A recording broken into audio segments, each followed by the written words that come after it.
Ace is known as the helpful place. Merry Christmas.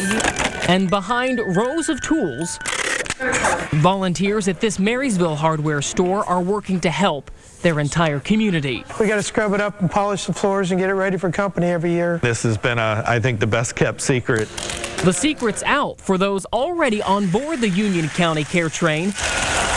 No, not an actual train, but an auction that delivers help to families in need. The purpose of the Care Train has always remained the same, and that was to make sure everybody who was experiencing an economic difficulty had a Merry Christmas. The idea started simple, small, 24 years ago. Back then, it was just a cardboard box, used toys.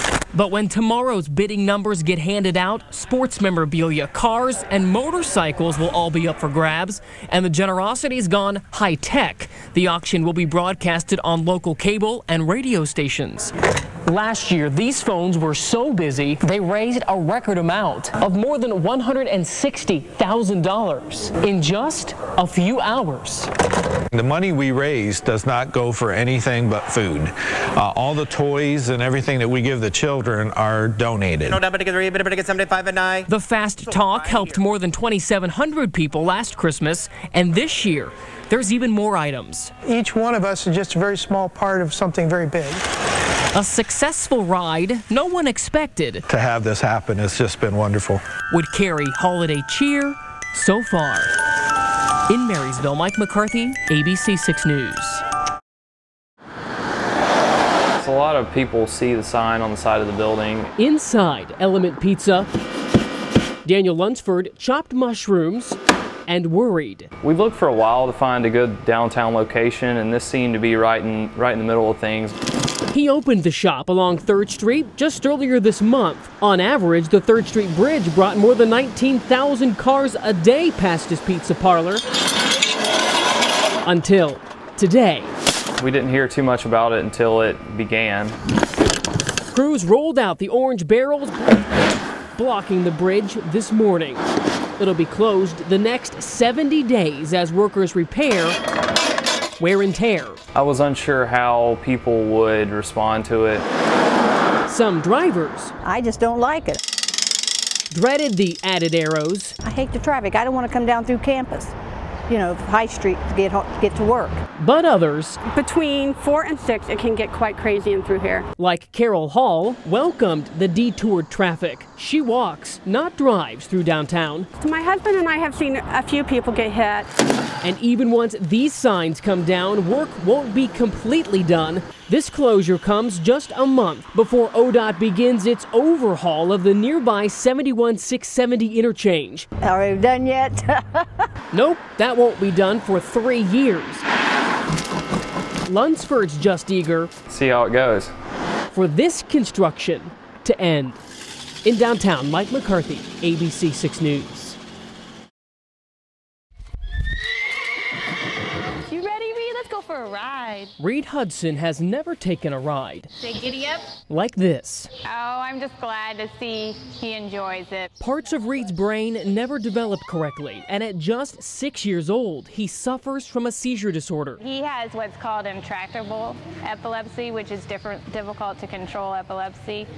And, you know, they try medication and all that sort of stuff. A harder life than most kids. So his mom can't help but be excited We're gonna go. as she watches him ride and hears something new. He's very vocal. He often isn't real vocal. 1, 2, 3. I think that's a good sign. Reed's ride Fun.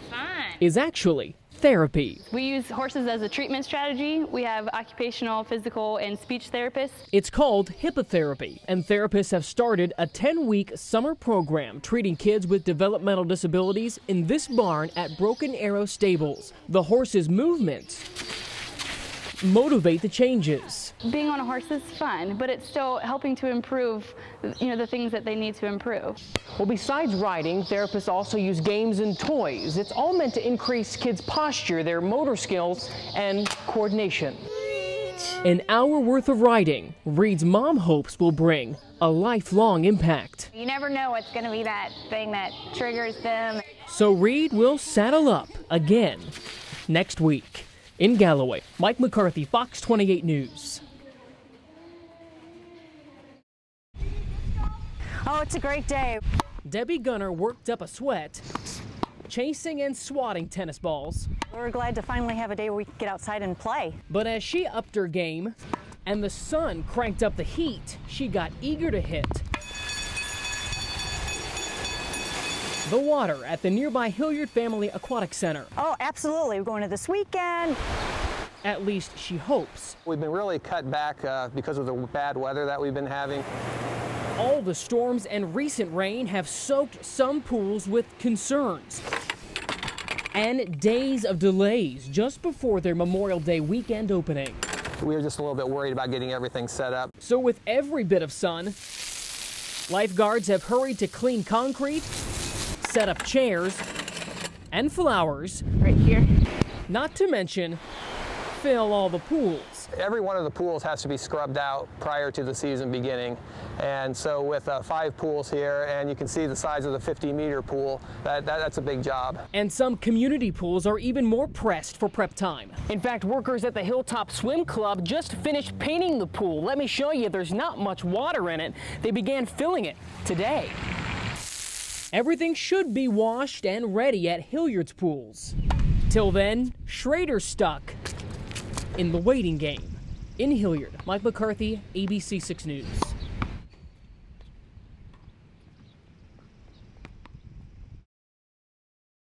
Say hello. Jessie Mickle loves birds, especially her dove. He is a hilarious bird who will laugh at you. But she says birds with attitude. Are you an angry bird? Do you have anger?